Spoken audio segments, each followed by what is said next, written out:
Hi, my name is Bavukile Vilane, but most people call me Bavu, and I'm the founder of the Shuri Foundation. Growing up, I didn't really understand why my father was taking us to the Kruger National Park so often. My father, Sibusiso Vilane, who some of you guys do know, was the first black African to summit Mount Everest. A South African is hoping to reach the top of the world. Sibusiso Vilane, adventurer extraordinaire. He just came through the arrivals gate and his fans were here to welcome him. He's told us that he wants to push his body to the very limits. Well, people call it madness. I think it's excitement. On the line now is motivational speaker and mountaineer who knows the terrain all too well. There was me without having seen a picture of Everest, and I had no clue how high Mount Everest was. The first black African to summit Mount Everest. Sibusiso Vilane is now considered to be one of the world's leading adventurers. I was left for dead at 25,000 feet. Many people thought I was going to fail. You know, I was very poor as a boy. But it is not really your upbringing or your childhood that matters, but it is really about what is it that you want to achieve in life. I'd climbed much bigger mountains in my childhood than Mount Everest. So I picked myself up and survived to stand on top of the world. We Africans have got what it takes to achieve greatness.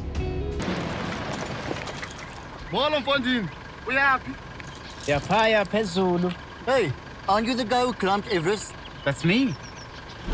Break a leg. Growing up, I always wondered why my father used to make us spend so much time going on game drives, seeing nature, teaching us about the environment. Whenever people were going on holiday, they were going to Durban, Cape Town, maybe even overseas. But we kept going back to the Kruger National Park and other nature reserves nearby. And I used to wonder why he wasn't taking us to the cities as well. Why was my father not taking us to Durban? He did do one time, maybe even more than once. But most of our other sort of holidays were spent out in the game reserves, learning about the bush. We ended up falling in love with it. And I've always wondered, what separates a person that grows up like me and falls in love with the bush versus someone that goes on to doing something else, maybe becoming a poacher as a way of life. And I think it may be an issue of, aside from the circumstances as well, an issue of environmental education. My father's always had one dream. If he could do anything, he would buy a game viewer and take kids out on game drives every weekend and use that same vehicle to do educational talks at different schools, because he believed that education, particularly environmental education, would be a big game changer. And that's why I understand now why he took us out on those game drives when we were growing up. Right now, I've taken everything I've learned over the last couple of years and have founded a safari lodge management company to help lodges operate better. And that's because my father took us through all of this. And I always wonder, would that be the same case for other people growing up with the same exposure to the environment that I was exposed to?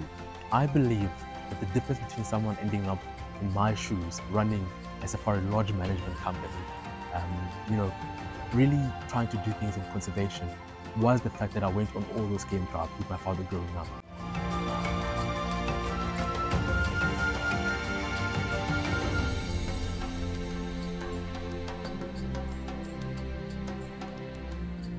So when I was growing up, I did a bunch of things. I've joined multiple organizations, the Crash Kids Against Random Poaching, Youth for African Wildlife, Youth for Lions. I went to the World Youth Wildlife Summit in 2019, where I spoke to the delegate as well, really being pro, how do we use technology in conservation? So I've done my part and I've played my part, and I think I can only say that all happened because I went on so many game drives growing up with my father, learning about the bush and learning why it's important that we conserve. I think none of that would have happened if it wasn't for my father taking us out on all those game drives growing up.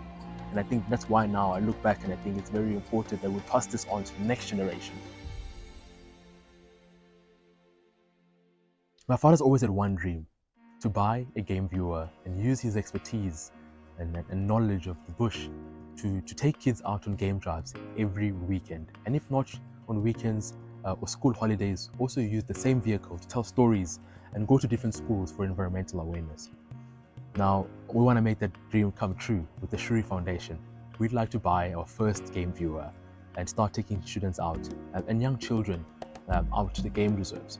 Now, the reason why it's important that we sort of call this a sort of safari wagon for children in conservation is because most of my friends now don't understand why I love the bush so much. They wouldn't even come to the bush because we're so much older, and it's different to convince them about why they should come here. But I think when I was younger, it was easy for us to fall in love with it. And I think that's why it's important that we get not just one, but multiple vehicles in multiple communities that do go into these game reserves, teaching people and teaching them why they should conserve.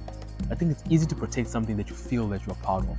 It's hard to convince them they should be protecting animals and wildlife they don't feel entitled to. Before my father made history, he was a guide. He was a game ranger. He cared about the environment, and that is what he exposed us to. So before he became the first black man to climb Everest, he was already instilling principles in us of leadership, principles of conservation. And even when I was young and growing up, I was so excited whenever we went on game drives. But I always wondered why we didn't do all the things everyone else was doing, why this thing was important. And now when I look back, I realize that everything he did was to help us understand why it's important to conserve and to protect the environment, because we're a part of it. And that's something that I think many people growing up in those rural communities don't understand. And it's something that they wouldn't even care about because no one has put that across to them or given them the exposure to it. And that's what we want to change with getting our game viewer. So my father's always dreamed of just owning a game viewer that he can take out to local communities and take students and kids out the way he did with us, but at scale, of course. And it doesn't have to be one safari vehicle. It can be multiple safari vehicles, multiple guides that go out into the communities and take students out on drives into the Kruger National Park, amongst other reserves as well. Help us make my father's dream come true.